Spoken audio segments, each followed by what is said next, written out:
Hi hello and ನಮಸ್ಕಾರ. Welcome back to my channel cricket tricks. ನಾನು ನಿಮ್ಮ ವಿಜಯ್ ಸಿಂಹ ಮಾತಾಡ್ತಾ ಇರೋದು.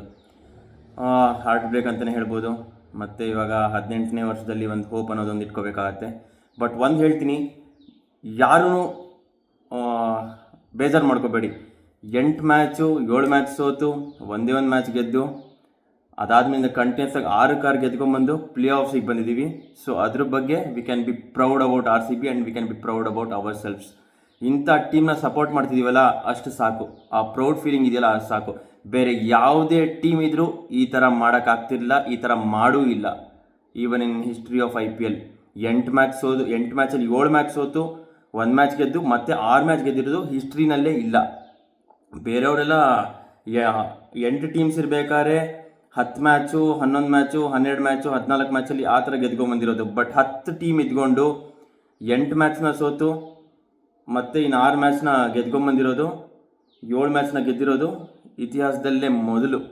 So we can be proud about our RCB boys. So ಅದ್ರ ಬಗ್ಗೆ ಎರಡು ಮಾತಿಲ್ಲ. But at the same time ಎಲ್ಲರಿಗೂ ಬೇಜಾರಾಗುತ್ತೆ. 6 ಗೆದ್ಕೊಂಬಂದು ಎಲಿಮಿನೇಟ್ರಲ್ಲಿ ಸೋತಿದ್ದು ತುಂಬ ಎಲ್ಲರಿಗೂ ಬೇಜಾರಿದ್ದೇ ಇದೆ. But RR they are good actually. Even law of average ತೊಗೊಂಡ್ರು ಒಂದು ಹೇಳಲೇಬೇಕಾಗತ್ತೆ. ನಾವು 6 ಮ್ಯಾಚಿಗೆ 6 ಗೆದ್ಕೊಂಬಂದಿದ್ವಿ. ಒಂದು ಸೋಲು ಅನ್ನೋದು ಎಲ್ಲೋ ಒಂದು ಇತ್ತು, ಟು ಬಿ ಹಾನೆಸ್ಟ್. ಸೊ ಅದು ಎಲಿಮಿನೇಟ್ರಲ್ಲೇ ಬಂದ್ಬಿಡ್ತು ಅನ್ನೋದು ಒಂದು ಬೇಸರದ ಸಂಗತಿ. ಬಟ್ ಅದು ಬಿಟ್ಟು ನೆಕ್ಸ್ಟ್ ಹಿಂದಿನ 6 ಮ್ಯಾಚಿಗೆ 6 ನಮ್ಗೆ ಎಲಿಮಿನೇಟ್ರೇ ಆಗಿತ್ತು. ಒಂದು ಮ್ಯಾಚ್ ಅದ್ರಲ್ಲಿ ಸೋತಿದ್ದರೂ ನಾವೇನು ಪ್ಲೇ ಆಫ್ಸಿಗೆ ಬರ್ತಿರಲಿಲ್ಲ, ಅದನ್ನು ಒಪ್ಕೊಳ್ಬೇಕಾಗಿರೋ ಮಾತು. ಅದ್ರ ಜೊತೆಗೆ ಇವಾಗ RR ತೊಗೊಳ್ಳಿ, 4 ಸೋತಿದ್ದಾರೆ. ಅದಾದ್ಮೇಲಿಂದ ವಾಶ್ಔಟ್ ಬೇರೆ ಆಗಿತ್ತು, ಅವರು ಆಡಿರಲಿಲ್ಲ. ಸೊ ಅವರು ಯಾವುದೋ 1 ಮ್ಯಾಚ್ ಗೆಲ್ಲಬೇಕಾಗಿತ್ತು, ಅದು ಎಲಿಮಿನೇಟ್ರಲ್ಲಿ ಗೆದ್ದರು. ಇವಾಗ ಅವ್ರು ನೆಕ್ಸ್ಟು SRH ಮೇಲೆ ಕ್ವಾಲಿಫೈರ್ 2 ಆಡೋಕ್ಕೆ ಹೋಗ್ತಿದ್ದಾರೆ. All the best to RR. Coming to yesterday's match, toss ತುಂಬ ಕ್ರೂಷಿಯಲ್ ಆಗಿತ್ತು ನೆನ್ನೆ ಮ್ಯಾಚಲ್ಲಿ. ಓಕೆ, ರೀಸನ್ನು ಎಕ್ಸ್ಕ್ಯೂಸಸ್ಸು ಅಂತೆಲ್ಲ ಹೇಳ್ಬಿಡ್ಬೋದು, ಬಟ್ ಇಲ್ಲ, ಡ್ಯೂ ಫ್ಯಾಕ್ಟರ್ ತುಂಬ ಮ್ಯಾಟರ್ ಆಗೇ ಆಗುತ್ತೆ. ಎಸ್ಪೆಷಲಿ ಸೆಕೆಂಡ್ ಇನ್ನಿಂಗ್ಸಲ್ಲಿ ಡ್ಯೂ ಫ್ಯಾಕ್ಟರ್ ಬಂದು ಸಿಕ್ಕಾಪಟ್ಟೆ ಅಫೆಕ್ಟ್ ಮಾಡುತ್ತೆ ಬೌಲಿಂಗ್ ಸೈಡ್ನ, and it will help the batting side. These are all the facts that nobody can deny. ಹೌದು, ರೀಸನ್ಸ್ ಇರ್ಬೋದು, ಫ್ಯಾಕ್ಟ್ಸ್ ಇರ್ಬೋದು. 20 ರನ್ ಎಕ್ಸ್ಟ್ರಾ ಹೊಡಿದ್ರೆ, 30 ರನ್ ಎಕ್ಸ್ಟ್ರಾ ಹೊಡಿದ್ರೆ ಅದೆಲ್ಲ ಮಾತುಗಳು ಬರುತ್ತೆ. ಬಟ್ ಟಾಸ್ ತುಂಬ ಕ್ರೂಷಿಯಲ್ ಆಗಿತ್ತು. ಬಟ್ 17 ಸೀಸನಿಂದ ನೋಡ್ತಾ ಬರ್ತಿದ್ದೀವಲ್ಲ, RCBಗೆ ಲಕ್ ಅನ್ನೋದು ಯಾವಾಗ್ಲೂ ಕೈ ಕೊಟ್ಟಿದೆ, ಅದನ್ನು ಒಪ್ಕೊಳ್ಳೇಬೇಕು. ಯಾವಾಗಲೂ 1-2 ಸತಿ ಲಕ್ ಫ್ಯಾಕ್ಟರ್ ಆಗಿದೆ ಅನ್ನೋದು ಬಿಟ್ಟರೆ 20 ಸತಿ ಲಕ್ ಅನ್ನೋದು RCB ಕೈ ಕೊಟ್ಟಿದೆ. That is one of the reason why we are not having any trophies. Luck ಕೂಡ ಸಾಥ್ ಕೊಟ್ಟಿಲ್ಲ RCBಗೆ. ಟಾಸ್ ಸೋಲ್ತೀವಿ, ನಮ್ಮನ್ನ ಫಸ್ಟ್ ಬ್ಯಾಟಿಂಗಿಗೆ ಹಾಕ್ತಾರೆ. ಬ್ಯಾಟಿಂಗಲ್ಲಿ ಫಸ್ಟ್ 3 ಓವರ್ ಬೋಲ್ಟ್ ಏನು ಮಾಡ್ತಾರೆ, ಅದರಲ್ಲೇ ಅವರು ಅರ್ಧ ಮ್ಯಾಚ್ ಗೆದ್ದುಬಿಡ್ತಾರೆ ಅಂತ ಹೇಳ್ತೀನಿ ನಾನು. 3 ಓವರು ಬರೀ 6 ರನ್ ಕೊಟ್ಟಿರ್ತಾರೆ. ಟ್ರೆಂಟ್ ಬೋಲ್ಟ್ ಅವರು 3 ಓವರ್ಸ್ ಮಾಡಿರ್ತಾರೆ, ಬರೀ 6 ರನ್ ಕೊಟ್ಟಿರ್ತಾರೆ. ಮಿಕ್ಕಿದ ಬೌಲರ್ಸ್ಗಳು ಮಾತ್ರ ಹೊಡೆಸ್ಕೊಂಡಿರ್ತಾರೆ. ಅದಾದಮೇಲಿಂದ ರವಿಚಂದ್ರನ್ ಅಶ್ವಿನ್ ಅವರು ಬರ್ತಾರೆ, 4 ಓವರ್ ಮಾಡ್ತಾರೆ, ಕೇವಲ 19 ರನ್ ಕೊಡ್ತಾರೆ, 2 ಇಂಪಾರ್ಟೆಂಟ್ ವಿಕೆಟ್ ತೆಗಿತಾರೆ. ಕಂಪ್ಲೀಟ್ ಟೂರ್ನಮೆಂಟಲ್ಲಿ ಅವ್ರದ್ದು ಏನೂ ಅಂತ ಪ್ರದರ್ಶನ ಇರಲಿಲ್ಲ. ಬಟ್ ನೆನ್ನೆ against RCB he was awarded as the man of the match. ಆ ಥರ ಅದು ನಮ್ಮ RCB ಲಕ್ ಅಂತ ಹೇಳ್ತೀನಿ. ಐ ಮೀನ್, ಯಾರು ಔಟ್ ಆಫ್ ಫಾರ್ಮಲ್ಲಿ ಇರ್ತಾರೋ RCB ಅಗೇನ್ಸ್ಟ್ ಆಡಿದ್ರೆ ಫಾರ್ಮಿಗೆ ಬಂದುಬಿಡ್ತಾರೆ ಅನ್ನೋದಕ್ಕೆ ನೆನ್ನೆದೇ ಒಂಥರ ಸಾಕ್ಷಿ ಅಂತ ಹೇಳ್ಬೋದು. ಅಶ್ವಿನ್, ಐ ಮೀನ್, ಅವ್ರದ್ದು game awareness next level. He is always a big match player ಅಂತ ಹೇಳೋಕ್ಕೆ ಇಷ್ಟಪಡ್ತೀನಿ. ಗೇಮ್ ಅವೇರ್ನೆಸ್ ತುಂಬ ಚೆನ್ನಾಗಿದೆ. ಸ್ಟಾರ್ಟಿಂಗ್ ಫ್ರಮ್ ದ ವಿಕೆಟ್ 1, ನಮ್ಮದು ಫ್ಯಾಫ್ ಡು ಪ್ಲೇಸಿಸ್ ಅವ್ರ ವಿಕೆಟೇ ತಗೊಳ್ಳಿ, ಎಷ್ಟು ಚೆನ್ನಾಗಿ ಪ್ಲ್ಯಾನ್ ಮಾಡ್ತಾರೆ ಅಂದರೆ ಟ್ರೆಂಟ್ ಬೋಲ್ಟ್ ಅವರು ಕರೆಕ್ಟಾಗಿ ಅಲ್ಲಿ ರೋಮನ್ ಪೋವೆಲ್ ಅವ್ರನ್ನ ನಿಲ್ಲಿಸ್ತಾರೆ, ಕರೆಕ್ಟಾಗಿ ಅಲ್ಲಿ ಡೈರೆಕ್ಷನ್ಸ್ ಎಲ್ಲ ಕೊಡ್ತಾರೆ, ಕರೆಕ್ಟಾಗಿ ಹಾಗೆ ಇದು ಹೊಡಿತಾರೆ ಫ್ಯಾಫ್ ಡು ಪ್ಲೇಸಿಸ್ ಅವರು. ರೋಮನ್ ಪೋಲ್ ಅದ್ಭುತವಾದ ಕ್ಯಾಚ್ ಹಿಡಿತಾರೆ. ರೋಮನ್ ಪೋಲ್ ಅವರು ನಿನ್ನೆ 4 ಕ್ಯಾಚ್ ಹಿಡಿದ್ದಾರೆ. He was like a magnet in the field. ಎಲ್ಲಿ ಹೊಡಿದ್ರು ಬಾಲ್ ಅವ್ರ ಹತ್ರನೇ ಹೋಗ್ತದೆ, and he is not going to drop any one of them. ಒಂದು ಕ್ಯಾಚು ಬಿಟ್ಟಿಲ್ಲ, ಅಷ್ಟು ಚೆನ್ನಾಗಿ ಫೀಲ್ಡಿಂಗ್ ಮಾಡಿ ಅಷ್ಟು ಚೆನ್ನಾಗಿ ಹಿಡಿದಿದ್ದಾರೆ. Big hands, West Indies player, ಅದರಲ್ಲಿ 2 ಮಾತಿಲ್ವೆಲ್ಲ. ಅಂದು game awareness when it's coming to ಅಶ್ವಿನ್ಸ್ bowling ಎಷ್ಟು ಚೆನ್ನಾಗಿ ಮಾಡಿದ್ರು ಅಂತಂದರೆ, 3 ಓವರ್ ತುಂಬ ಚೆನ್ನಾಗಿ ಮಾಡಿದರು, ಯಾವುದೋ ವಿಕೆಟ್ ಪಡೆದಿರಲಿಲ್ಲ. ಬಟ್ ಕ್ಯಾಮ್ರನ್ ಗ್ರೀನ್ ಅವ್ರದ್ದು ಬರುತ್ತೆ, ಹೆಂಗೆ ಮಾಡಿಬಿಟ್ಟಿದ್ರು ಅಂದರೆ ಆ ಓವರ್ ಹೊಡಿಲೇಬೇಕು. ಲಾಸ್ಟ್ ಓವರು ಅಶ್ವಿನ್ದು, ನಮ್ಮದು ರನ್ ರೇಟ್ ಸರಿಯಾಗಿ ಬಂದಿಲ್ಲ, ಹೊಡಿಲೇಬೇಕು ಅನ್ನೋ ಥರ ಮಾಡ್ತಾರೆ. ಅದಾದ್ಮೇಲಿಂದ ಟೆಂಪ್ಟ್ ಮಾಡ್ತಾರೆ, ಅದರಲ್ಲಿ ಕ್ಯಾಮ್ರನ್ ಗ್ರೀನ್ ಅದಕ್ಕೆ ಹೊಡೆಯೋಕ್ಕೆ ಹೋಗ್ತಾರೆ, ಕ್ಯಾಚ್ ಹೋಗುತ್ತೆ. ಅದರ ನೆಕ್ಸ್ಟ್ ಬಾಲ್ ಮ್ಯಾಕ್ಸ್ವೆಲ್, ಅಬ್ಬಾ, ಇವ್ರ ಬಗ್ಗೆ ಏನು ಹೇಳೋದು, ಕಂಪ್ಲೀಟ್ ಟೂರ್ನಮೆಂಟ್ ಡಿಸಾಸ್ಟರ್. ಇವರು ಆಸ್ಟ್ರೇಲಿಯಾಗೆ ಬೇರೆ ಥರ ಆಡ್ತಾರೆ, RCBಗೆ ಬೇರೆ ಥರ ಆಡ್ತಾರೆ. 2021 ನಾವು ಆಪ್ಷನಲ್ಲಿ ಏನು ತೊಗೊಂಡಿದ್ವಿ, ಆ ಸೀಸನ್ ಒಂದು ಪಂಜಾಬಿಂದ ನಾವು ಏನು ತೊಗೊಂಡಿದ್ವಿ ಅವಾಗ ಒಂದು RCB ಚೆನ್ನಾಗಿ ಆಡಿದ್ರು ಅನ್ನೋದು ಬಿಟ್ಟರೆ ಬೇರೆ ಯಾವ ಸೀಸನಲ್ಲೂ ಇವ್ರದ್ದೇನು ಅಂಥ ಇಂಪ್ರೆಸಿವ್ ಪರ್ಫಾರ್ಮೆನ್ಸ್ ಅಂತೂ ನಾನು ನೋಡಲಿಲ್ಲ. 2021 513 ರನ್ ಏನೋ ಹೊಡೆದ್ರು, ಸ್ವಲ್ಪ ವಿಕೆಟ್ಸನ್ನು ತೊಗೊಂಡಿದ್ರು. ಅದು ಬಿಟ್ಟರೆ ಈ ಸೀಸನ್ ಅಂತೂ ಕಂಪ್ಲೀಟ್ ಫ್ಲಾಪ್. ಏನು ಅಂದ್ರೇನು ಆಡಿಲ್ಲ.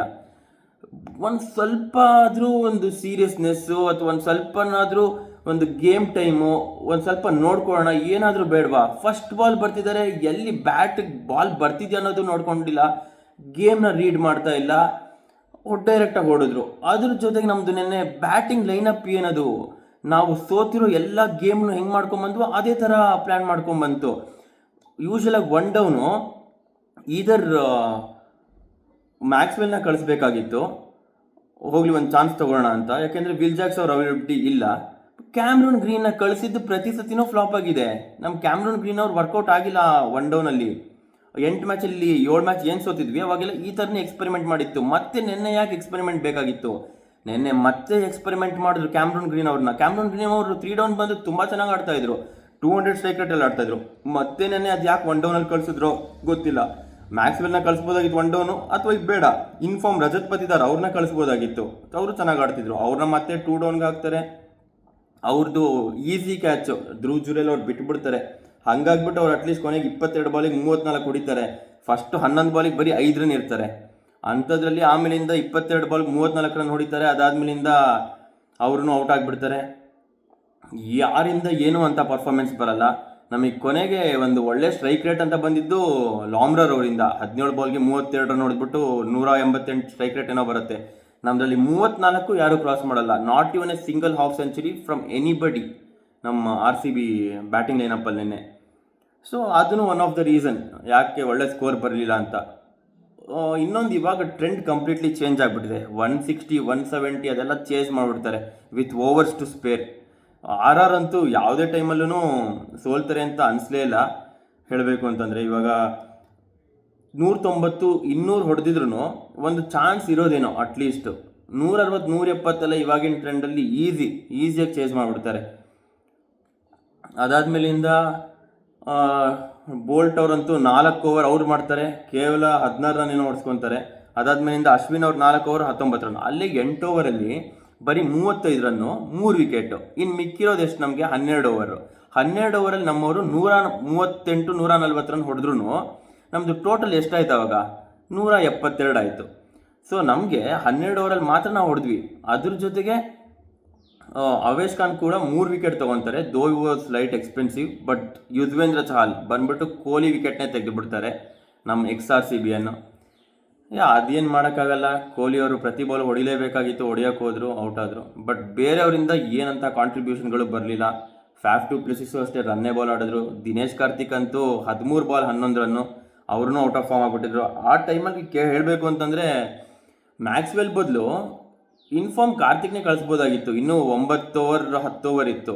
ಮ್ಯಾಕ್ಸ್ವೆಲ್ ಅವರಿಂದ ಹೆಂಗಿದ್ರು ನಮ್ಗೆ ರನ್ಸ್ ಬರ್ತಿಲ್ಲ ಅಂತ ಗೊತ್ತಿತ್ತು. ಓಕೆ, ಅವ್ರನ್ನ ಒಂಥರ ಲಾಸ್ಟಲ್ಲಿ ಫಿನಿಷಿಂಗ್ ರೋಲಿಗೆ ಕಳಿಸ್ಬೋದಾಗಿತ್ತು ದಿನೇಶ್ ಕಾರ್ತಿಕ್ನ ಕಳಿಸ್ಕೊಂಡು. ಹಿಂದಿನ ಮ್ಯಾಚ್ ಹಂಗೆ ಮಾಡಿದರು. ಈ ಮ್ಯಾಚ್ ಅದು ಯಾಕೆ ಅಷ್ಟು ಎಕ್ಸ್ಪೆರಿಮೆಂಟ್ ಮಾಡಿದ್ರು ದೇವ್ರಿಗೆ ಗೊತ್ತು. ಅದಾದ್ಮೇಲಿಂದ ಬೌಲಿಂಗಿಗೆ ಬರೋಣ. ನಮ್ಮದು ಫೀಲ್ಡಿಂಗ್ ಅಂತೂ ಹೋಪ್ಲೆಸ್ ಆಗಿತ್ತು. ಮ್ಯಾಕ್ಸ್ವೆಲ್ ಅವರಂತೂ ಸ್ಟ್ರೈಟ್ ಈಸಿಯೆಸ್ಟ್ ಕ್ಯಾಚಸ್ ಅದನ್ನು ಡ್ರಾಪ್ ಮಾಡ್ತಾರೆ. ಯಾರ್ದು? ಕೋಲಾರ್ ಕ್ಯಾಡ್ಮೋರ್ ಅವ್ರದ್ದು. ಅವರು ಅದನ್ನು ಕ್ಯಾಪಿಟಲೈಸ್ ಮಾಡಿಕೊಂಡು 15 ಬಾಲ್ಗೆ 20 ರನ್ ಹೊಡಿತಾರೆ. ಅದಾದ್ಮೇಲಿಂದ ಒಳ್ಳೆ ಬಾಲ್ ಮಾಡ್ತಾರೆ ಫರ್ಗ್ಯೂಸನ್ ಅವರು, ಸ್ಲೋ ಡಿಪ್ಪಿಂಗ್ ಯಾರ್ಕರು, ಅದರಿಂದ ಔಟ್ ಆಗುತ್ತೆ. ಅಷ್ಟೊತ್ತಿಗೆ ಅವರು 5 ಓವರ್ಗೆ 46 ರನ್ ಹೊಡೆದ್ಬಿಟ್ಟಿರ್ತಾರೆ. ಅವರು ರನ್ ರೇಟ್ ಏನು ಬೇಕಾಗಿತ್ತು ಅದ್ರದ್ದು ಚೆನ್ನಾಗೇ ಇದ್ದರು, ಅಬೌವ್ ದಟ್ಟೇ ಇದ್ದರು ಆಲ್ವೇಸ್ ಇನ್ ದ ಮ್ಯಾಚ್. ಅವರು ಗೇಮಲ್ಲಿ ಯಾವತ್ತೂ ಹಿಂದೆ ಬಂದಿರಲಿಲ್ಲ. ಅದಾದಮೇಲಿಂದ ಸಂಜು ಸ್ಯಾಮ್ಸನ್ ವಿಕೆಟು, ಅದಾದಮೇಲಿಂದ ಧ್ರುವ್ ಜುರೇಲ್ದು ರನ್ಔಟು, ಕೊಹ್ಲಿ ಅವ್ರದ್ದು ಸೂಪರ್ ಥ್ರೋ ಬರುತ್ತೆ, ಆದರೂ ಕ್ಯಾಮ್ರನ್ ಗ್ರೀನ್ ಅವ್ರು ರನ್ಔಟ್ ಮಾಡ್ತಾರೆ. ಅದೆಲ್ಲ ಆಗತ್ತೆ. ಬಟ್ ಯಾವುದೇ ಟೈಮಲ್ಲೂ ಅವರು ಗೇಮಿಂದ ಅಂತೂ ಹೊರಗೆ ಬಂದಿರಲಿಲ್ಲ. ನಾವು ಗೇಮಲ್ಲಿ ಯಾವಾಗಲೂ ಒಳಗೆ ಹೋಗೇ ಇರಲಿಲ್ಲ ಹೇಳಬೇಕು ಅಂತಂದರೆ. ಏನೋ ಒಂದು ಸಣ್ಣ ಪುಟ್ಟ ಸ್ಲೈಟರ್ ಹೋಪ್ಸ್ ಬರ್ತಾ ಇತ್ತು ಅನ್ನೋದನ್ನು ಬಿಟ್ಟರೆ ಅದಾದ್ಮೇಲಿಂದ 5 ಓವರ್ಗೆ 48 ರನ್ ಬೇಕಾಗಿರುತ್ತೆ. ಕ್ಯಾಮ್ರನ್ ಗ್ರೀನ್ ಅವ್ರು ತುಂಬ ಚೆನ್ನಾಗಿ ಮಾಡ್ತಾರೆ. ಫಸ್ಟ್ 3 ಓವರ್ ಅಂತ ಇನ್ನೊಂದು ಓವರ್ ಕೊಡ್ತಾರೆ ಅವ್ರಿಗೆ. ಬಟ್ ಆ ಓವರಲ್ಲಿ ಮತ್ತೆ ಅವರು 18 ರನ್ ಹೊಡ್ಸ್ಕೊಂಡ್ಬಿಡ್ತಾರೆ. ಮತ್ತು ಅಲ್ಲಿಂದ ನಾವು ಆಚೆ ಬರೋಕ್ಕೆ ಆಗಲಿಲ್ಲ. 24 ಬಾಲ್ಗೆ 26 ರನ್ 28 ರನ್ ಆ ಥರ ಬೇಕಾಗಿರುತ್ತೆ. ಅದಾದಮೇಲೆ ಅವ್ರು ರನ್ನೇ ಬಾಲ್ ಆ ಥರ ಆಗಿಬಿಡುತ್ತೆ. ಅದಲ್ಲಿ 1-2 ಬೌಂಡ್ರಿ ಬಂದು ಮುಗ್ದೋಯ್ತು ಮ್ಯಾಚು. ಸೊ 1 ಓವರ್ಗಿಂತ ಸ್ಪೇರ್ ಇಟ್ಕೊಂಡೆ ಅವ್ರು ಗೆದ್ಬಿಟ್ರು ಆರಾಮಾಗಿ. 19 ಓವರ್ಸ್ಗೆ ಅವ್ರು ಚೇಸ್ ಮಾಡಿಬಿಟ್ರು ರೋಮನ್ ಪೋವೆಲ್ಲು. ಆಮೇಲಿಂದ ಈ ಕಡೆ ಅಶ್ವಿನ್ ಅವರಿದ್ರು, ಅಶ್ವಿನ್ ಬ್ಯಾಟಿಂಗ್ ಬರಲಿಲ್ಲ, ರೋಮನ್ ಪೋವೆಲ್ ಅವರು ಆರಾಮಾಗಿ ಚೇಸ್ ಮಾಡಿಬಿಟ್ರು. ಎಲ್ಲೂ ಅವ್ರು ಕಷ್ಟಪಡಲೇ ಇಲ್ಲ. ಸೇಮ್ ಮೊನ್ನೆ ಮ್ಯಾಚ್ ಹೆಂಗಾಯಿತು, ಕ್ವಾಲಿಫೈಯರ್ 1 ಹೆಂಗಾಯಿತು ಅದೇ ಥರನೇ ಎಲಿಮಿನೇಟರ್ ಹಾಗೆ ಆಯಿತು ಆಲ್ಮೋಸ್ಟ್. ಯಾಕೆಂತಂದರೆ ಯಾವ ಟೈಮಲ್ಲೂ ಒಂಥರ ಸೋತೋಗ್ತಾರೆ ಅನ್ನೋ ಭಯ ಬರಲೇ ಇಲ್ಲ, apart from those 2 wickets which created little ಒಂಥರ ಭಯ ಹುಟ್ಟಿಸ್ತು ಗೆ ಎಲ್ಲಿ ಸೋತೋಗ್ಬಿಡ್ತಾರೋ ಅನ್ನೋದನ್ನು ಬಿಟ್ಟರೆ ಅವರು ಅದನ್ನು ಮತ್ತೆ ಕ್ಯಾಪಿಟಲೈಸ್ ಮಾಡ್ಕೊಂಡು ಯಾವ ವಿಕೆಟ್ ಹೋಯ್ತು ನೆಕ್ಸ್ಟ್ ಬಾಲ್ ಇಮಿಡಿಯೇಟಾಗಿ 4ಗಳು ಬೌಂಡ್ರೀಸ್ ಬಂದಿದೆ. ಆಮೇಲಿಂದ ಈ ಥರ 160 170 ಟಾರ್ಗೆಟ್ ಇದ್ದಾಗ fielding should be top notch. ಅದರ ಬಗ್ಗೆ ಎಲ್ಲ ಎರಡು ಮಾತಿಲ್ಲ. ಅಂಥದ್ರಲ್ಲಿ ನಾವುಗಳು ಕ್ಯಾಚ್ ಬಿಟ್ಕೊಂಡು ಬೌಂಡ್ರೀಸಿಗೆ ಬಾಲ್ಗಳನ್ನ ಬಿಟ್ಕೊಂಡು ಮಿಸ್ಫೀಲ್ಡ್ ಮಾಡಿಕೊಂಡು ಆ ಥರ ಎಲ್ಲ ಇತ್ತು ಅಂತಂದರೆ ಒಳಗಡೆ ಬರೋಕ್ಕೆ ಚಾನ್ಸೇ ಇಲ್ಲ. ಆಮೇಲಿಂದ ಬೌಲಿಂಗ್ ಕೂಡ ಅಷ್ಟೇ, ಎಸ್ ದಯಾಳ್ ಅವರು ತುಂಬ ಎಕ್ಸ್ಪೆನ್ಸಿವ್ ಆದರು. ಟೂರ್ನಮೆಂಟಲ್ಲಿ ತುಂಬ ಚೆನ್ನಾಗಿ ಮಾಡಿದ್ದಾರೆ, ಬಟ್ ನೆನ್ನೆ ಎಕ್ಸ್ಪೆನ್ಸಿವ್ ಆದರು. ಕ್ಯಾಮ್ರನ್ ಗ್ರೀನ್ ಅವ್ರು ಕ್ಯಾಚ್ ಬಿಟ್ಟರು ಫಸ್ಟೇ, ಯಶಸ್ವಿ ಜೈಸ್ವಾಲ್ ಅವ್ರದ್ದು. ಅವರು ಅದನ್ನು ಕ್ಯಾಪಿಟಲೈಸ್ ಮಾಡ್ಕೊಂಡು 30 ಬಾಲಿಗೆ 45 ರನ್ ಹೊಡೆದ್ರು. ಹೀಗೆ ಒಂದೊಂದು easy ಕ್ಯಾಚ್ನು he made it look very difficult. Cameron green ಅವ್ರು ಹೇಳಬೇಕು ಅಂತಂದರೆ ಅಲ್ಲಿ ಫೀಲ್ಡಿಂಗ್ ಪ್ಲೇಸ್ಮೆಂಟ್ನು ಅಷ್ಟೇ, ಫಸ್ಟ್ ಸ್ಲಿಪ್ಪಲ್ಲಿ ನಿಲ್ಲಿಸಿದ್ರೆ ಈಸಿಯಾಗಿರೋದು, ಅದನ್ನು ಸ್ವಲ್ಪ ವೈಡ್ ಆಫ್ ಫಸ್ಟ್ ಸ್ಲಿಪ್ಪು ಒಂಥರ ಸೆಕೆಂಡ್ ಸ್ಲಿಪ್ ಥರ್ಡ್ ಸ್ಲಿಪ್ ಮಧ್ಯದಲ್ಲಿ ನಿಲ್ಲಿಸ್ದಂಗೆ ಇತ್ತು. ಫೀಲ್ಡಿಂಗ್ ಪ್ಲೇಸ್ಮೆಂಟ್ ಇರ್ಬೋದು, ಅಂಥದ್ದೇನೂ ಒಂಥರ ಸರಿಗೆ ಅನಿಸ್ಲಿಲ್ಲ. ತುಂಬ ಎಕ್ಸ್ಪರಿಮೆಂಟ್ ಮಾಡಿದ್ರು. 6 ಮ್ಯಾಚ್ ಗೆದ್ಕೊಂಬಂದಿರೋದನ್ನು ಫಾರ್ಮ್ಯಾಟ್ನ ಫಾಲೋ ಮಾಡಿದರೆ ಸಾಕಾಗಿರೋದು. ಬಟ್ ಮತ್ತೆ ಇವ್ರು ಯಾಕೆ ಆ ಸೋತಿದ್ದ ಮ್ಯಾಚ್ಗಳದ್ದು ಫಾರ್ಮ್ಯಾಟ್ನ ಫಾಲೋ ಮಾಡ್ಕೊಂಡು ಹೋದ್ರೋ ಗೊತ್ತಿಲ್ಲ. Yesterday was not the time for experiment. ಅದನ್ನು ಮತ್ತೆ ಇವ್ರು ಮಾಡಿದ್ರು, ರಿಸಲ್ಟ್ ಕೂಡ ನಮ್ಮ ಫೇವರ್ ಆಗಲಿಲ್ಲ. ಎನಿವೇಸ್ ಮ್ಯಾಚ್ ಮುಗೀತು, RCB ಎಲಿಮಿನೇಟ್ ಆದರು. ಅವರು SRH ವಿರುದ್ಧ ಕ್ವಾಲಿಫೈರ್ 2 ಆಡೋಕ್ಕೆ ಹೋಗ್ತಾರೆ ನಾಳೆ ಶುಕ್ರವಾರ. ನೋಡಬೇಕಾದ್ರಲ್ಲಿ ಏನಾಗುತ್ತೆ ಅಂತ. ಎರಡೂ ಸೈಡ್ಗಳು ಇವಾಗ ಚೆನ್ನಾಗಿ ಕಾಣಿಸ್ತಾ ಇದೆ, ಎರಡು ಸೈಡು ನೋಡ್ಬೇಕು ಏನಾಗುತ್ತೆ ಅಂತ. ಬಟ್ RCB ಅಭಿಮಾನಿಯಾಗಿ ಹೇಳೋದಾಯಿತು ಅಂತಂದರೆ ಬೇಜಾರಂತೂ ಮಾಡ್ಕೊಳ್ಳೋಷ್ಟಿಲ್ಲ. ಯಾಕೆ ಅಂತಂದರೆ ಹೋಪ್ಸ್ ಅನ್ನೋದೇ ಇರಲಿಲ್ಲ. ಹೋಪ್ಸ್ ಅನ್ನೋದು ಸತ್ತು ಕಂಪ್ಲೀಟಾಗಿ ಬರಿ ಆಗಿಬಿಟ್ಟಿತ್ತು. ಹೇಳಬೇಕು ಅಂತಂದರೆ ಹೂತಾಕ್ಬಿಟ್ಟಿದ್ರು. ಅಂಥದ್ರಲ್ಲಿ ಎದ್ಬಿಟ್ಟು 1% ಚಾನ್ಸಿಂದ 100%ಗೆ ಬಂತು. ಪ್ಲೇ ಆಫಿಗೆ ಕ್ವಾಲಿಫೈ ಆದ್ರಿ. ಅದ್ರ ಜೊತೆಗೆ CSKನ ಹೊರಗಡೆ ಹಾಕಿದ್ವಿ. CSKನ ಹೊರಗಡೆ ಹಾಕಿದ್ದು ಒಂಥರ ಖುಷಿ ಕೂಡ ಇದೆ ನಮಗೆ ಆ್ಯಸ್ ಎನ್ RCB ಏನು ಹೇಳಬೇಕು ಅಂತಂದರೆ. ನಾವು ಒಳಗಡೆ ಹೋದ್ವಿ, ಅವ್ರನ್ನ ಆಚೆ ಹಾಕಿದ್ವಿ, ನಾವು ಪ್ಲೇ ಆಫ್ಸಿಗೆ ಬಂದ್ವಿ. ಅಕಸ್ಮಾತ್ ಮುಂದೆ ಏನಾದ್ರು ಚಾಂಪಿಯನ್ಸ್ ಲೀಗ್ ಮಾತುಕತೆ ನಡೀತಾ ಇದೆ, ಚಾಂಪಿಯನ್ಸ್ ಲೀಗ್ ಏನಾರು ಆಯಿತು ಅಂತಂದರೆ RCB ಚಾಂಪಿಯನ್ಸ್ ಲೀಗ್ಗೂ ಆಡೋ ಚಾನ್ಸಸ್ ಇದೆ. ಇದೊಂದು ಹೋಪ್ ಇದೆ, ನೋಡೋಣ ಏನಾಗುತ್ತೆ ಅಂತ. ಚಾಂಪಿಯನ್ಸ್ ಲೀಗಿಗೆ ಕ್ವಾಲಿಫೈ ಆದರೆ ನೋಡೋಣ. ಅದು ತುಂಬ ದೊಡ್ಡ ಲೀಗ್, ಅದು ತುಂಬ ಚೆನ್ನಾಗಿರುತ್ತೆ. ಎಲ್ಲ ದೇಶದಿಂದನೂ ಒಳ್ಳೊಳ್ಳೆ ಟೀಮ್ಸ್ಗಳು ಬರುತ್ತೆ. ಅದು ಕ್ರೇಜಿ ಲೀಗ್ ಅದು. ಅದೆಲ್ಲ ಇನ್ನೂ ಮಾತುಕತೆ ನಡೀತಾ ಇದೆ, ನೋಡೋಣ ಏನಾಗುತ್ತೆ ಅಂತ. ಬಟ್ RCB ಅಭಿಮಾನಿಯಾಗಿ ಹೇಳೋದಾದರೆ ತಲೆ ತಗ್ಸೋ ಅವಶ್ಯಕತೆ ಇಲ್ಲ, ತಲೆ ಎತ್ಕೊಂಡು ನಡಿಬೋದು. ಅದ್ರ ಜೊತೆಗೆ ಪ್ರತಿಯೊಬ್ಬ RCB ಪ್ಲೇಯರ್ ಕೂಡ ಕ್ಯಾರೆಕ್ಟರ್ ಶೋ ಮಾಡಿದ್ದಾರೆ. ಯಾಕೆಂದರೆ 6 ಗೆದ್ಕೊಂಡು ಬಂದು ಪ್ಲೇ ಆಫ್ಸಿಗೆ ಬರೋದು ತಮಾಷೆ ಮಾತಲ್ಲ. ಅದು ಪ್ಲೇ ಆಫ್ಸಿಗೆ ಬಂದಿದ್ದು ಹೆಂಗೆ, 18 ರನ್ನಿಂದ ಮಾರ್ಜಿನಲ್ಲಿ ಗೆಲ್ಲಬೇಕಾಗಿರುತ್ತೆ ಚಾಂಪಿಯನ್ ಸೈಡ್ CSKನಂತ ಅಂಥ ಟೀಮ್ನ ಸೋಲಿಸ್ಬಿಟ್ಟು ಪ್ಲೇ ಆಫ್ಸಿಗೆ ಬಂದಿದ್ದೀವಿ. ಖುಷಿ ಪಡುವಂಥ ವಿಷಯನೇ. ಇಷ್ಟು ಬಂದಿರೋದು ಪಾಲಿಗೆ ಬಂದಿದ್ದು ಪಂಚಾಮೃತ ಅಂದ್ಕೊಂಡು ಆರಾಮಾಗಿ ನೆಮ್ಮದಿಯಾಗೆ ಇರೋದು ಒಳ್ಳೆಯದು, ಬೇಜಾರು ಮಾಡ್ಕೊಳ್ದೇ ಇರೋ ಬದಲು. ನೆಕ್ಸ್ಟ್ ಇವಾಗ ಆಕ್ಷನಲ್ಲಿ ಮೆಗಾ ಆಕ್ಷನ್ ನಡೆಯುತ್ತೆ. ಆ ಮೆಗಾ ಆಕ್ಷನಲ್ಲಿ ಒಳ್ಳೊಳ್ಳೆ ಕ್ವಾಲಿಟಿ ಪ್ಲೇಯರ್ಸ್ನ ತೊಗೋಬೇಕು. ನನ್ನ ಕೇಳಿದ್ರೆ ವಿಲ್ ಜಾಕ್ಸು, ವಿರಾಟ್ ಕೊಹ್ಲಿ, ಅದಾದಮೇಲೆ ರಜತ್ ಪತಿದಾರ್, ಇವ್ರು 3 ಜನನ ರಿಟೈನ್ ಮಾಡ್ಕೊಳ್ಳೋದು ಬಿಟ್ಟರೆ ಇನ್ನೆಲ್ಲರನ್ನೂ ರಿಲೀಸ್ ಮಾಡೋದು ಉತ್ತಮ. ಬೇರೆ ಒಳ್ಳೆ ಕ್ವಾಲಿಟಿ ಟೀಮ್ ಮಾಡ್ಕೊಳ್ಳೋಕೆ ಪ್ರಯತ್ನ ಪಡಬೇಕು. ಸ್ಟಾರ್ಟಿಂಗಿಂದನೇ ಗೆದ್ಕೊತಾ ಬರಬೇಕು. ಈ ಸೀಸನ್ ಆಗಿದ್ದ ಥರ ಲಾಸ್ಟ್ 6 ಗೆದ್ಕೊಂಡು ಬಂದು ಆಮೇಲೆ ಎಲಿಮಿನೇಟರ್ನಲ್ಲೇ ಸೋಲೋ ಥರ ಆ ಥರದ್ದು ಆಗೋದು ಬೇಡ. ಫಾರ್ಮಿಡಬಲ್ 11 ಇರಬೇಕು. ಒಂಥರ 11 ಜನ ಇದ್ದಾರೆ ಅಂದರೆ 11 ಜನನೂ ಒಳ್ಳೆ ಪ್ಲೇಯರ್ಸು ಅನ್ನೋ ಥರ ಇರಬೇಕು. ಒಂಥರ ಫ್ರೀ ವಿಕೆಟ್ಸು, ಫ್ರೀ ಬೌಲರು ಆ ಥರ. ಅಂದರೆ ಬೇರೆ ಸೈಡ್ಗೆ ಒಳ್ಳೆ ಬೌಲರ್ ಅಪ್ಪ ಏನೋ ಒಳ್ಳೆ ರನ್ಸ್ ಕೊಡ್ತಾನಪ್ಪ ಆ ಥರ ಬೌಲರ್ಸ್ನ ತೊಗೊಳೋದ್ರಲ್ಲಿ ಅರ್ಥ ಇರಲ್ಲ. ಸೊ ಇವ್ರನ್ನ 4 ಓವರ್ ಮಾಡ್ಸೋಕ್ಕಾಗಲ್ಲ, ಆ ಥರ ಎಲ್ಲ ಇರಬಾರ್ದು. ಇವಾಗ ನಾವು ಒಬ್ಬ ಬೌಲಿಂಗ್ ಆಲ್ರೌಂಡರ್ ತೊಗೊಂಡಿದ್ವಿ ಅಥವಾ ಬೌಲರ್ನ ತೊಗೊಂಡಿದ್ದೀವಿ ಅಂತಂದರೆ ನಮಗೆ 4 ಓವರ್ ಅವ್ನು ಯಾವುದೇ ಟೈಮಲ್ಲಿ ಇದ್ರೂ ಮಾಡಲೇಬೇಕಾಗತ್ತೆ. ಜೊತೆಗೆ ನೆನ್ನೆ ಮ್ಯಾಕ್ಸ್ವೆಲ್ಗೂ ಬೌಲಿಂಗ್ ಕೊಡಲಿಲ್ಲ, ಏನಕ್ಕೋ ಅದು ಏನು ಅರ್ಥ ಆಗಲಿಲ್ಲ. ಸೊ ಇವಾಗ ಮ್ಯಾಕ್ಸ್ವೆಲ್ನ ರಿಟೈನ್ ಮಾಡೋದಂತೂ 99% ಡೌಟೇ ನನಗೆ ಗೊತ್ತಿರೋಂಗೆ. ಇವಾಗ ವಿಲ್ ಜಾಕ್ಸ್, ಕೊಹ್ಲಿ, ರಜತ್ ಪತಿದಾರ್ ಇವ್ರು 3 ಜನ ರಿಟೈನ್ ಮಾಡಿದ್ರೆ ಸಾಕು. ನೆಕ್ಸ್ಟ್ ಇನ್ನು ಫ್ರೆಶ್ ಟೀಮ್ ಮಾಡ್ಕೊಳ್ಳಿ ಒಳ್ಳೊಳ್ಳೆ ಪ್ಲೇಯರ್ಸ್ನ ತೊಗೊಂಡು. ಆಮೇಲಿಂದ ಆರ್ ಟಿ ಎಮ್ ಆಪ್ಷನ್ ಬೇರೆ ಇರುತ್ತೆ, ನೋಡೋಣ ಅದರಲ್ಲಿ ಯಾರನ್ನ ಆರ್ ಟಿ ಎಮ್ ಮಾಡ್ಕೊತಾರೆ ಅಂತ. ಲೀಡರ್ಶಿಪ್ ಇಶ್ಯೂ ಬೇರೆ ಇದೆ ನಮಗೆ. ಕೊಹ್ಲಿನೇ ಲೀಡ್ ಮಾಡಿದ್ರೆ ಚೆನ್ನಾಗಿರುತ್ತೆ, ಆವಾಗ ಇನ್ನೊಂದು ಬೇರೆ ಪ್ಲೇಯರ್ನ ಆರ್ ಟಿ ಎಮ್ ಮಾಡ್ಕೊಳ್ಳೋದು ಒಂಥರ ಆಬ್ಲಿಗೇಷನಲ್ಲಿ ಟೀಮ್ ಮಾಡ್ಕೊಳ್ಳೋದು ಬಿಡಬೇಕು. ಅಯ್ಯೋ ಕ್ಯಾಪ್ಟನ್ ಇಲ್ಲ, ಇವನು ಕ್ಯಾಪ್ಟನ್ಸಿ ಮೆಟೀರಿಯಲ್ಲು ತೊಗೋಬೇಕು, ಆ ಥರ ಆಬ್ಲಿಗೇಷನಿಂದ ಆಗಬಾರ್ದು ಯಾವತ್ತೂ. ಫ್ರೀಯಾಗಿ ಆಪ್ಷನ್ ಮಾಡಬೇಕು, ಫ್ರೀ ಮೈಂಡಿಂದ ಆಪ್ಷನ್ ಮಾಡಬೇಕು, ಒಳ್ಳೊಳ್ಳೆ ಪ್ಲೇಯರ್ಸ್ನ ತೊಗೋಬೇಕು, ಆ ಥರ ಆಪ್ಷನ್ ನಡಿಬೇಕು ಯಾವಾಗ್ಲೂ. ಒಂಥರ ಈ ರೋಲ್ನ ಫಿಲಪ್ ಮಾಡೋದಕ್ಕೋಸ್ಕರ ಯಾರನ್ನಾರು ಒಬ್ಬನ ತೊಗೊಂಬಂದು ಅಲ್ಲಿ ಕೂಡಿಸು ಅನ್ನೋ ಥರ ಮಾಡ್ಕೋಬಾರ್ದು. ನೋಡೋಣ ಏನಾಗುತ್ತೆ ಅಂತ. ನೆಕ್ಸ್ಟ್ ಇವಾಗ RR ಅವ್ರಿಗೆ ಕಂಗ್ರ್ಯಾಚುಲೇಷನ್ಸ್, ಕ್ವಾಲಿಫೈಯರ್ 2ಗೆ ಕ್ವಾಲಿಫೈ ಆಗಿದ್ದೀರಾ. SRH ವಿರುದ್ಧ ಇರುತ್ತೆ. ಇನ್ನು ನಮಗೇನು ಯಾರು ಗೆದ್ರು ಏನು ಅಷ್ಟೊಂದು ಮ್ಯಾಟ್ರ್ ಆಗಲ್ಲ, ಬಟ್ ನೋಡೋಣ, ಗೇಮ್ ಗೋಸ್ ಆನ್. ನೆಕ್ಸ್ಟು ಇನ್ನು ICC T20 ವರ್ಲ್ಡ್ ಕಪ್ ಬರುತ್ತೆ, ನೋಡೋಣ. ಹಿಂಗೆ ವಿಡಿಯೋಸ್ಗಳು ಬರ್ತಾ ಇರುತ್ತೆ, ನನಗೆ ಗೊತ್ತಿರೋ ಕಂಟೆಂಟ್ ಎಲ್ಲ ಕೊಡ್ತಿರ್ತೀನಿ. ಚಾನಲ್ಗೆ ಸಬ್ಸ್ಕ್ರೈಬ್ ಮಾಡ್ಕೊಳ್ಳಿ, ಲೈಕ್ ಮಾಡಿ, ನಿಮ್ಮ ಫ್ರೆಂಡ್ಸ್ಗೆಲ್ಲ ಶೇರ್ ಮಾಡಿ, ಅವ್ರುಗಳ್ಗೂ ಸಬ್ಸ್ಕ್ರೈಬ್ ಮಾಡೋಕ್ಕೆ ಹೇಳಿ. ಒಳ್ಳೆ ಕಂಟೆಂಟ್ ಬರ್ತಾ ಇರುತ್ತೆ, ಪ್ರೀ ಮ್ಯಾಚು, ಪೋಸ್ಟ್ ಮ್ಯಾಚು, ಆಮೇಲಿಂದ ಸ್ಟ್ಯಾಟಿಕ್ ವಿಡಿಯೋಸೂ ಮಾಡೋ ಪ್ಲ್ಯಾನ್ಸಲ್ಲಿದ್ದೀನಿ. ಕಂಪೇರಿಂಗ್ ಅದರ್ ಪ್ಲೇಯರ್ಸ್, ಅವ್ರು ಹೆಂಗೆ ಉತ್ತಮ, ಇವ್ರು ಹೆಂಗೆ ಉತ್ತಮ, ಇವ್ರದ್ದು ಸ್ಟ್ರೆಂತ್ಸ್ ಏನು, ಇವ್ರದ್ದು ವೀಕ್ನೆಸ್ ಏನು, ಅವ್ರಿಗೆ ಆಗಿನ ಟೈಮಲ್ಲಿ ಇದ್ದಿದ್ದು ಫೆಸಿಲಿಟೀಸ್ ಯಾವ ಥರ ಇತ್ತು, ಅವ್ರಿಗೆ ರಿವ್ಯೂಸ್ ಇತ್ತಾ, ರಿವ್ಯೂಸ್ ಇಲ್ಲ ಅಂದರೆ ಅವ್ರು ಇನ್ನೂ ಎಷ್ಟು ಚೆನ್ನಾಗಿ ಹೊಡೆದಿರೋರು, ಇವ್ರಿಗೆ ರಿವ್ಯೂಸ್ ಇದ್ದು ಇವ್ರೇನು ಮಾಡಿದ್ದಾರೆ, ಆಮೇಲಿಂದ ಇವ್ರದ್ದು ಡಯಟ್ ಸಿಸ್ಟಮ್ ಹೆಂಗಿತ್ತು, ಇವ್ರದ್ದು ಡಯಟ್ ಸಿಸ್ಟಮ್ ಹೇಗಿದೆ, ಎಲ್ಲನೂ ಮಾತಾಡ್ಕೊಂಡು ಹೋಗೋ ವಿಡಿಯೋಸ್ ಮಾಡೋದು, ಸ್ಟ್ಯಾಟಿಕ್ ವಿಡಿಯೋಸ್ ಮಾಡೋ ಐಡಿಯಾಸ್ ಎಲ್ಲ ಇದೆ ನನಗೆ. ಸೊ ಇದನ್ನೆಲ್ಲ ಮಾಡಬೇಕು ಅಂತಂದರೆ ನೀವು ಚೆನ್ನಾಗಿ ಸಬ್ಸ್ಕ್ರೈಬ್ ಮಾಡ್ಕೋಬೇಕು, ಅವಾಗ ಇನ್ನೂ ನನಗೆ ಚೆನ್ನಾಗಿ ಮೋಟಿವೇಟ್ ಮಾಡುತ್ತೆ, ಇನ್ನೂ ಚೆನ್ನಾಗಿ ವಿಡಿಯೋಸ್ ಮಾಡ್ತಿರ್ತೀವಿ. That's what. ಫ್ರೆಂಡ್ಸ್ಗೆಲ್ಲ ಶೇರ್ ಮಾಡಿ, ಎಲ್ಲರಿಗೂ ಸಬ್ಸ್ಕ್ರೈಬ್ ಮಾಡ್ಕೊಳಕ್ಕೆ ಹೇಳಿ, ನೀವೂ ಸಬ್ಸ್ಕ್ರೈಬ್ ಮಾಡ್ಕೊಂಡಿರಲಿ. ಆಮೇಲಿಂದ ಬೆಲ್ ಐಕಾನ್ನ ಕ್ಲಿಕ್ ಮಾಡ್ಕೊಳ್ಳಿ, ಯಾಕೆಂದರೆ ಹೊಸ ವೀಡಿಯೋಸ್ ಅಪ್ಲೋಡ್ ಮಾಡಿದ ತಕ್ಷಣ ಅವಾಗ ನಿಮಗೆ ನೋಟಿಫಿಕೇಷನ್ ಬರುತ್ತೆ, ನೀವು ಆ ವಿಡಿಯೋಸ್ನ ನೋಡ್ಬೋದು. RCB ಸೀಸನ್ ಅಂತೂ ಮುಗೀತು ಇಲ್ಲಿಗೆ. ನೆಕ್ಸ್ಟ್ ಸೀಸನ್ಗೆ ಒಂದು ಹೋಪ್ ಇಡೋಣ, ಒಂದು ಒಳ್ಳೆ ಆಪ್ಷನಲ್ಲಿ ಒಳ್ಳೆ ಟೀಮ್ ಮಾಡ್ಕೊಳ್ಳಿ, ನೋಡೋಣ 18 ಸೀಸನ್ನು ಗೆದ್ದು ಬರಲಿ ಅಂತ ನಾವು ದೇವ್ರನ್ನ ಪ್ರೇ ಮಾಡೋಣ, ಪ್ರಾರ್ಥಿಸೋಣ. ಅದನ್ನ ಬಿಟ್ಟು ಬೇರೆ ಏನು ನಮ್ಮ ಕೈಯಲ್ಲಿ ಮಾಡೋಕ್ಕಾಗಲ್ಲ, ದೇವ್ರನ್ನ ಪ್ರಾರ್ಥಿಸೋಣ ಅಷ್ಟೇ.